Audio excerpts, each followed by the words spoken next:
ಚಿಕ್ಕಬಳ್ಳಾಪುರ ನಗರಸಭೆ ಮೇಲೆ ಲೋಕಾಯುಕ್ತ ದಾಳಿ, ಲಂಚ ಪಡೆಯುವಾಗ ಸಿಕ್ಕಿಬಿದ್ದ ಎಂಜಿನಿಯರ್ ಅರುಣ್.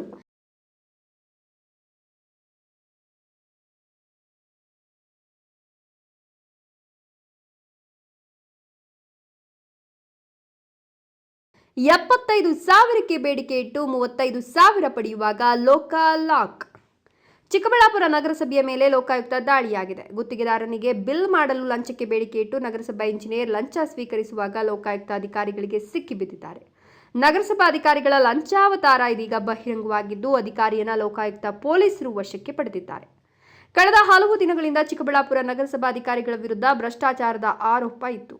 ಆದರೆ ಅದು ಬಹಿರಂಗವಾಗಿರಲಿಲ್ಲ ಎಂದು ಲೋಕಾಯುಕ್ತ ಅಧಿಕಾರಿಗಳು ದಾಳಿ ನಡೆಸುವ ಮೂಲಕ ನಗರಸಭಾಧಿಕಾರಿಗಳ ಭ್ರಷ್ಟಾಚಾರ ಬಹಿರಂಗ ಮಾಡಿದ್ದು, ಲಂಚ ಸ್ವೀಕರಿಸುತ್ತಿದ್ದ ಅಧಿಕಾರಿಯನ್ನ ಲಂಚದ ಸಮೇತ ವಶಕ್ಕೆ ಪಡೆಯುವಲ್ಲಿ ಲೋಕಾಯುಕ್ತ ಅಧಿಕಾರಿಗಳು ಯಶಸ್ವಿಯಾಗಿದ್ದಾರೆ.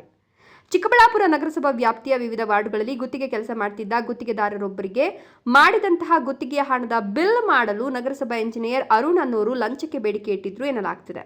ಗುತ್ತಿಗೆದಾರನಿಗೆ 75,000 ನೀಡುವಂತೆ ಬೇಡಿಕೆ ಇಟ್ಟಿದ್ದು, ಹಣ ನೀಡದೆ ಬಿಲ್ ಮಾಡೋದಿಲ್ಲ ಅಂತ ಪದೇ ಕಿರುಕುಳ ನೀಡುತ್ತಿದ್ರಂತೆ. ಇದರಿಂದ ರೋಸಿ ಹೋದ ಗುತ್ತಿಗೆದಾರ ಲೋಕಾಯುಕ್ತ ಅಧಿಕಾರಿಗಳಿಗೆ ದೂರು ನೀಡಿದ್ದಾರೆ. ಗುತ್ತಿಗೆದಾರ ನೀಡಿದ ದೂರಿನ ಅನ್ವಯ ಲೋಕಾಯುಕ್ತ ಅಧಿಕಾರಿಗಳು ಸಿದ್ಧತೆ ಮಾಡಿಕೊಂಡಿದ್ದು, ಎಂಜಿನಿಯರ್ ಅರುಣ್ ಬೇಡಿಕೆ ಇಟ್ಟಿದ್ದ 75,000ದಲ್ಲಿ ಇಂದು 35,000 ಹಣ ನೀಡುವಾಗ ಲೋಕಾಯುಕ್ತ ಅಧಿಕಾರಿಗಳು ದಾಳಿ ನಡೆಸಿ ಲಂಚದ ಹಣದ ಸಮೇತ ಎಂಜಿನಿಯರ್ ಅರುಣ್ ಅವರನ್ನು ವಶಕ್ಕೆ ಪಡೆಯುವಲ್ಲಿ ಯಶಸ್ವಿಯಾಗಿದ್ದಾರೆ. ಲೋಕಾಯುಕ್ತ ಅಧಿಕಾರಿಗಳ ವಿಚಾರಣೆ ಇನ್ನೂ ಮುಂದುವರೆದಿದ್ದು, ಹೆಚ್ಚಿನ ಮಾಹಿತಿ ಸಿಗಬೇಕಿದೆ. ಲೋಕಾಯುಕ್ತ ಅಧಿಕಾರಿಗಳ ದಾಳಿ ವೇಳೆ ಪೌರಾಯುಕ್ತ ಮನ್ಸೂರ್ ಅಲಿ ಅವರು ನಗರಸಭೆಯಿಂದ ಹೊರ ಹೋಗಿದ್ದಾರೆ ಎನ್ನುವ ಮಾಹಿತಿ ಕೂಡ ಲಭ್ಯವಾಗಿದೆ. Jangalahalli Ashwath, power news 1, Chikkaballapur.